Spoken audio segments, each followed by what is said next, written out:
नमस्कार दोस्तों, YouTube की दुनिया में हमारे चैनल पर आपका स्वागत है, जहां हम लाते हैं आपके लिए अद्भुत और दिलचस्प हिंदी कहानियां। आज हम आपके लिए ऐसी ही कहानी लेकर आए हैं जो आपको सीख और मनोरंजन दोनों दे। तो बिना किसी देरी के चलिए सुनते हैं आज की कहानियां। कहानी नंबर 1। बादशाह अकबर एक सुबह उठते ही अपनी दाढ़ी खुजलाते हुए बोले, अरे कोई है? तुरंत एक सेवक हाजिर हुआ। उसे देखते ही बादशाह बोले, जाओ जल्दी बुलाकर लाओ, फौरन हाजिर करो। सेवक की समझ में कुछ नहीं आया कि किसे बुलाकर लाए, किसे हाजिर करें। बादशाह से पटल कर सवाल करने की तो उसकी हिम्मत ही नहीं थी। उस सेवक ने यह बात दूसरे सेवक को बताई, दूसरे ने तीसरे को और तीसरे ने चौथे को। इस तरह सभी सेवक इस बात को जान गए और सभी उलझन में पड़ गए कि किसे बुलाकर लाएं, किसे हाजिर करें। बीरबल सुबह घूमने निकले थे।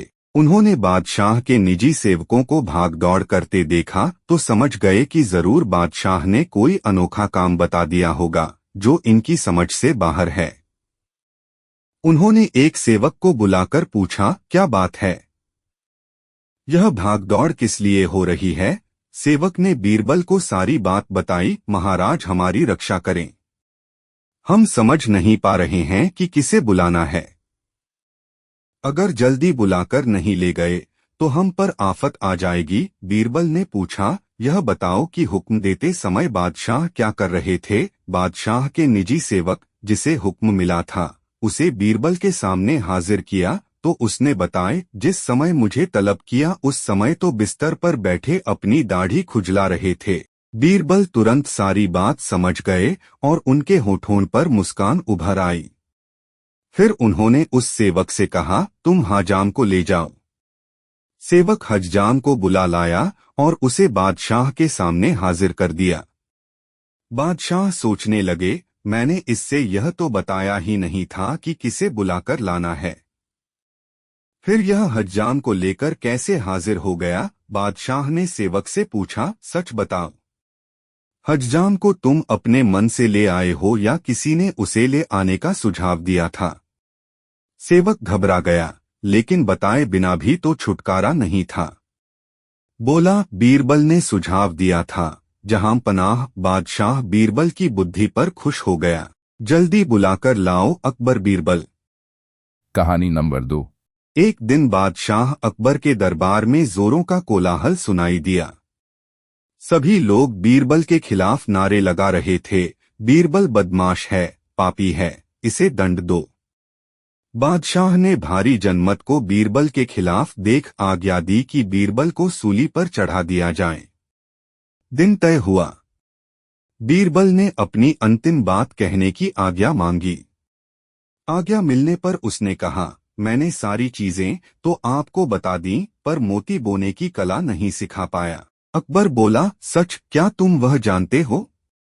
तो ठीक है, जब तक मैं यह सीख न लूं, तुम्हें जीने का अवसर दिया जाता है। बीरबल ने कुछ विशेष महलों की ओर इशारा करते हुए कहा, इन्हें ढहा दिया जाए क्योंकि इसी जमीन में उत्तम मोती पैदा हो सकते हैं। महल ढहा दिए गए। ये महल बीरबल की झूठी शिकायत करने वाले दरबारियों के थे। वहां बीरबल ने जौ बो दिए। कुछ दिन बाद बीरबल ने सभी से कहा, कल सुबह ये पौधे मोती पैदा करेंगे। अगले दिन सभी आए। ओस की बूंदें जौ के पौधों पर मोती की तरह चमक रही थीं। बीरबल ने कहा, अब आप लोगों में से जो निरपराधी दूध का धुला हो, इन मोतियों को काट ले। लेकिन यदि किसी ने एक भी अपराध किया होगा तो ये मोती पानी होकर गिर जाएंगे। कोई आगे न बढ़ा। लेकिन अकबर समझ गए कि गलतियां तो सभी से होती हैं। बादशाह ने बीरबल को मुक्त कर दिया। सार यह है कि किसी को दंडित करने से पूर्व उसके दोषी या निर्दोष होने के बारे में भली भांति जांच कर लेनी चाहिए। मोती बोने की कला अकबर बीरबल। मोती बोने की कला अकबर बीरबल। कहानी नंबर 3। एक बार बादशाह अकबर ने बीरबल से पूछा, क्या तुम हमें 3 तरह की खूबियां एक ही आदमी में दिखा सकते हो? जी हुजूर, पहली तोते की, दूसरी शेर की, तीसरी गधे की। परंतु आज नहीं, कल, बीरबल ने कहा। ठीक है, तुम्हें कल का समय दिया जाता है, बादशाह ने इजाजत देते हुए कहा। अगले दिन बीरबल एक व्यक्ति को पालकी में डालकर लाया और उसे पालकी से बाहर निकाला। फिर उस आदमी को शराब का एक पैक दिया। शराब पीकर वह आदमी डरकर बादशाह से विनती करने लगा, हुजूर, मुझे माफ कर दो, मैं एक बहुत गरीब आदमी हूँ। बीरबल ने बादशाह को बताया, यह तोते की बोली है। कुछ देर बाद उस आदमी को एक पैग और दिया तो वह नशे में बादशाह से बोला, अरे जाओ, तुम दिल्ली के बादशाह हो तो क्या, हम भी अपने घर के बादशाह हैं, हमें ज्यादा नखरे मत दिखाओ। बीरबल ने बताया, यह शेर की बोली है। कुछ देर बाद उस आदमी को एक पैग और दिया तो वह नशे में एक तरफ गिर गया और नशे में ऊटपटांग बड़बड़ाने लगा। बीरबल ने उसे एक लात लगाते हुए बादशाह से कहा, हुजूर, यह गधे की बोली है। बादशाह बहुत खुश हुए। उन्होंने बीरबल को बहुत सा इनाम दिया। आदमी एक रूप 3 अकबर बीरबल। आदमी एक रूप 3 अकबर बीरबल। कहानी नंबर 4। जब कभी दरबार में अकबर और बीरबल अकेले होते थे तो किसी न किसी बात पर बहस छिड़ जाती थी। एक दिन बादशाह अकबर बैंगन की सब्जी की खूब तारीफ कर रहे थे। बीरबल भी बादशाह की हाँ में हाँ मिला रहे थे। इतना ही नहीं, वह अपनी तरफ से भी 2-4 वाक्य बैंगन की तारीफ में कह देते थे। अचानक बादशाह अकबर के दिल में आया कि देखें बीरबल अपनी बात को कहाँ तक निभाते हैं। यह सोचकर बादशाह बीरबल के सामने बैंगन की बुराई करने लगे। बीरबल भी उनकी हाँ में हाँ मिलाने लगे कि बैंगन खाने से शारीरिक बीमारियां हो जाती हैं इत्यादि। बीरबल की बात सुनकर बादशाह अकबर हैरान हो गए और बोले, बीरबल, तुम्हारी इस बात का यकीन नहीं किया जा सकता। कभी तुम बैंगन की तारीफ करते हो और कभी बुराई करते हो।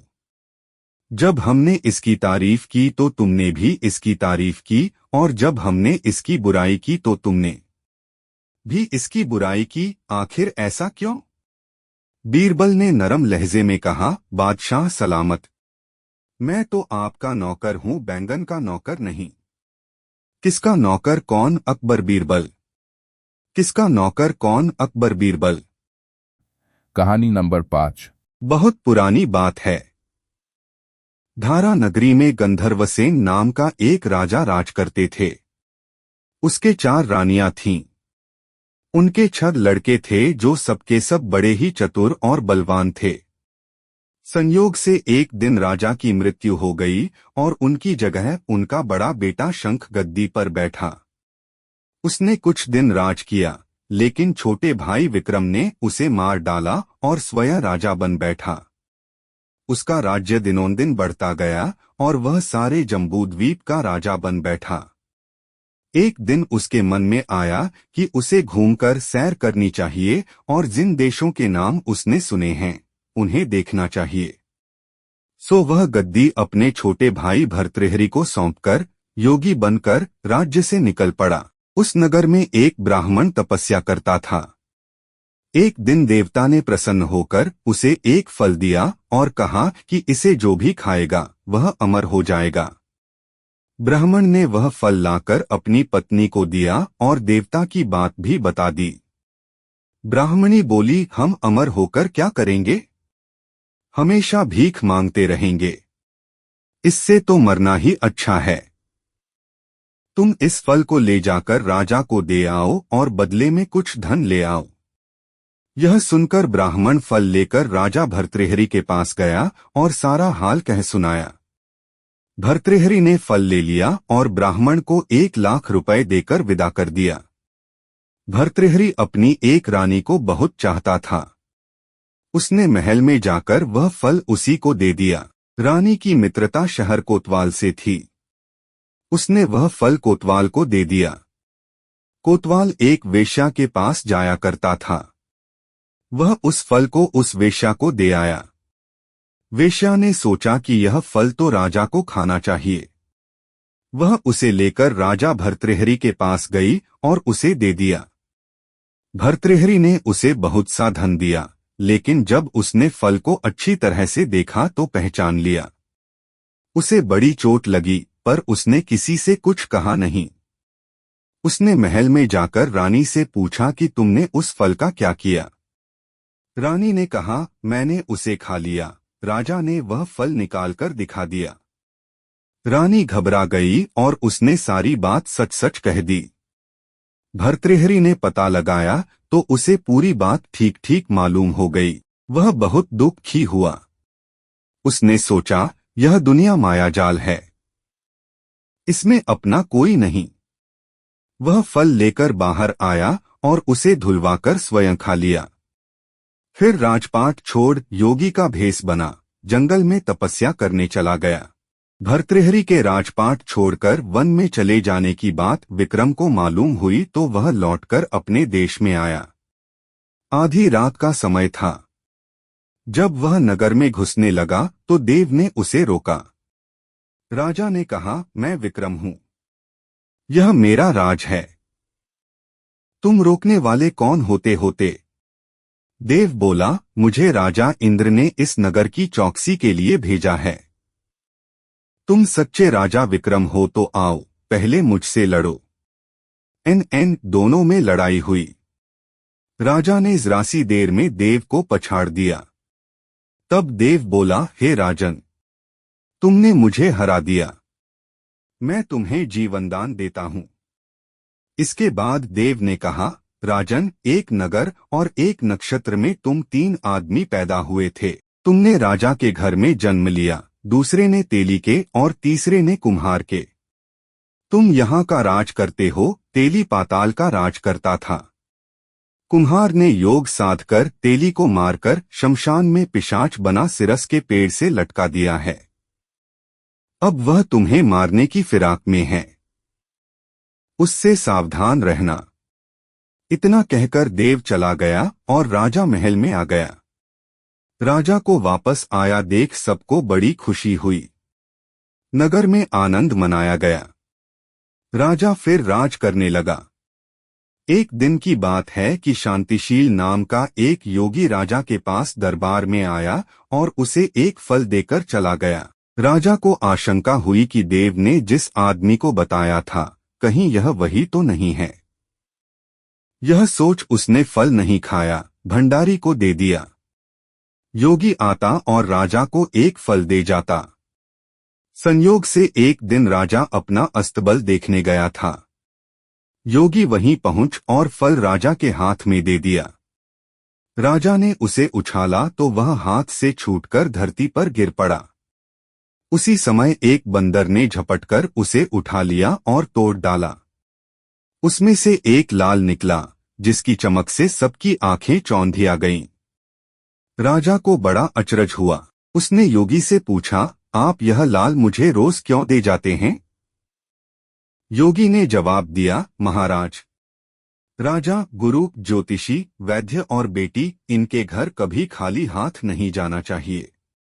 राजा ने भंडारी को बुलाकर पीछे के सब फल मंगवाए। तुड़वाने पर सब में से एक एक लाल निकला।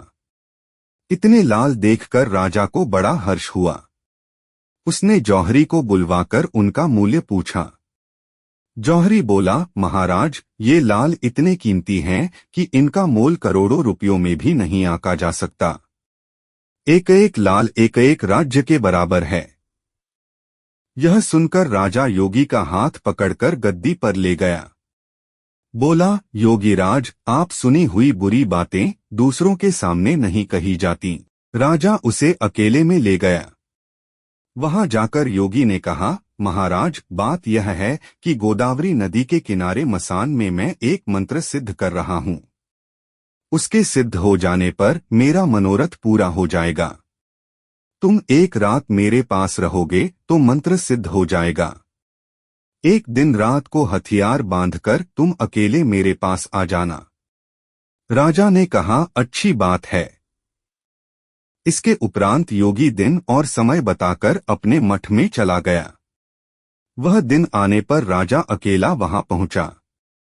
योगी ने उसे अपने पास बिठा लिया। थोड़ी देर बैठकर राजा ने पूछा, महाराज, मेरे लिए क्या आज्ञा है? योगी ने कहा, राजन, यहाँ से दक्षिण दिशा में 2 कोस की दूरी पर मसान में एक सिरस के पेड़ पर एक मुर्दा लटका है। उसे मेरे पास ले आओ, तब तक मैं यहाँ पूजा करता हूँ। यह सुनकर राजा वहां से चल दिया। बड़ी भयंकर रात थी। चारों ओर अंधेरा फैला था। पानी बरस रहा था। भूत प्रेत शोर मचा रहे थे। सांप आकर पैरों में लिपटते थे। लेकिन राजा हिम्मत से आगे बढ़ता गया। जब वह मसान में पहुंचा तो देखता क्या है कि शेर दहाड़ रहे हैं, हाथी चिंघाड़ रहे हैं, भूत प्रेत आदमियों को मार रहे हैं। राजा बेधड़क चलता गया और सिरस के पेड़ के पास पहुंच गया। पेड़ जड़ से फुनगी तक आग से दहक रहा था।